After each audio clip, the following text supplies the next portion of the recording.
So I'm presenting Mandos Hayes' Wind Cave National Park today. And Wind Cave National Park was established as a park in January of 1903. And here it is. You can see that it's in the southwest corner of South Dakota. So it's actually really close to Badlands National Park. And also you've probably heard of Mount Rushmore. So if you're ever in that, the presidents that are carved into the rock, if you're ever in that area, Wind Cave is for you. And Wind Cave has some very unique features. So if you look at this is the best collection of a formation called boxwork in the world. And so in caves around here, like Mammoth Cave or Old Man's Cave, we don't really see that. And then if you check out these are some interesting formations of the mineral gypsum.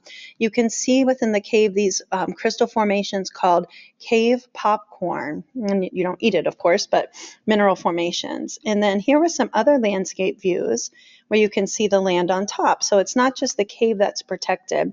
And Mandos put this video in for us to watch.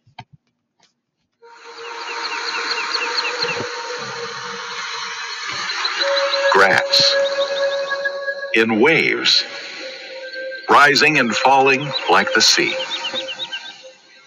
These are the windswept grasslands of the Dakotas. In these lands, you'll find Wind Cave National Park. Here in the state of South Dakota, not far from Mount Rushmore, on the southeastern shoulder of the Black Hills, over 1 million people visit annually.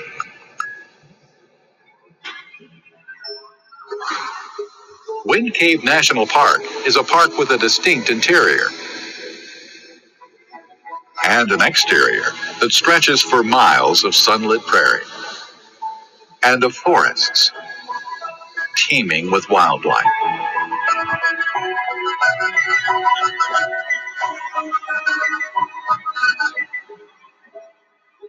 Its interior and namesake lies under the earth. Miles and miles of caverns, embellished with geological excess. Centuries ago, the Lakota of the Great Sioux Nation revered this cave as the underground womb of its people, who emerged from its depths at the creation of the world. It might have gone undiscovered by white settlers, had it not been for the wind.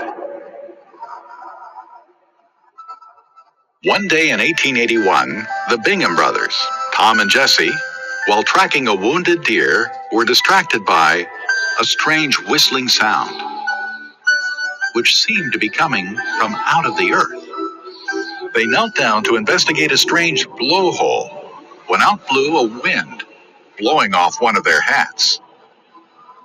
This incident led to the discovery of one of the world's oldest caves.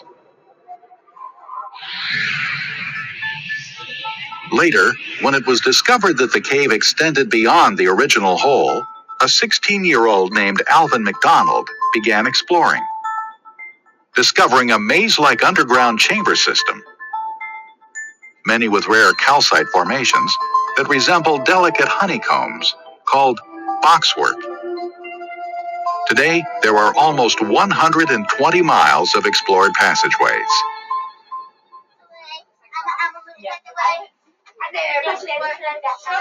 Wind Cave is the first cave to be designated a national park. Not only the cave, but its miles of wilderness invite exploring. It's a driving park.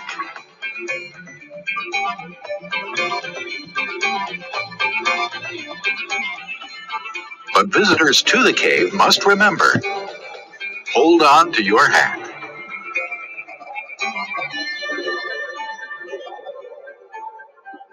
Okay, so that provided some insight about what it would be like to be inside Wind Cave. Now here's Mandos' landscape explanation. And so he says, unlike most caves, Wind Caves doesn't have many stalactites. Instead, it has boxwork, like you've heard of. And here's the deal. It forms when calcite fills tiny cracks with the dominant rock type limestone. Later, when the cave formed, water dissolved the limestone and revealed the delicate crystals that filled in the cracks. So when you hear calcite, remember calcite is a mineral building block of limestone. So he didn't say these words specifically, but he really alluded to it. We're going to type groundwater erosion as our dominant force that created this land. Now, here is his really good connection to class.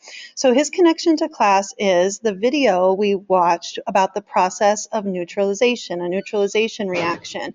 And so remember that one that had the bee sting and that venom was acidic, and then to put baking soda on it, and then vice versa, the wasp had a basic venom, so you should put vinegar on it. He is saying that early in the cave's history, naturally acidic fresh groundwater reacted with the basic limestone, and that's what created the passages. So it's definitely a strong connection.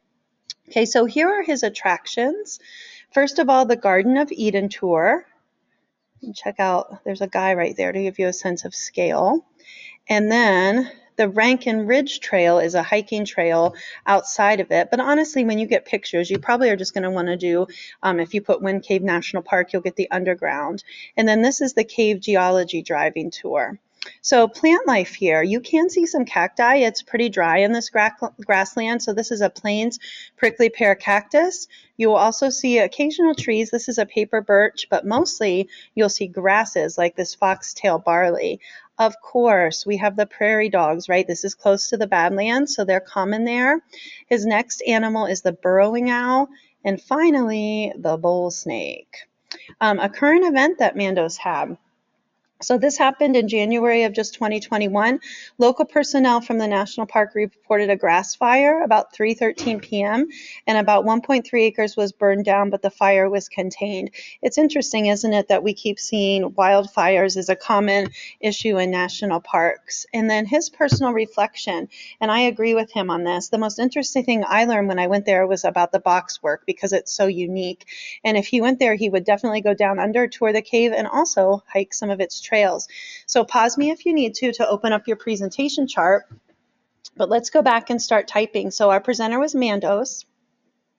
There's his name. His park again is called Wind Cave in the state of South Dakota, right in that bottom corner. And then the dominant force that shaped his land, you're going to type in that box groundwater erosion. And then I would honestly put either the Garden of Eden tour and then the word Wind Cave, or just put Wind Cave National Park and maybe the word boxwork.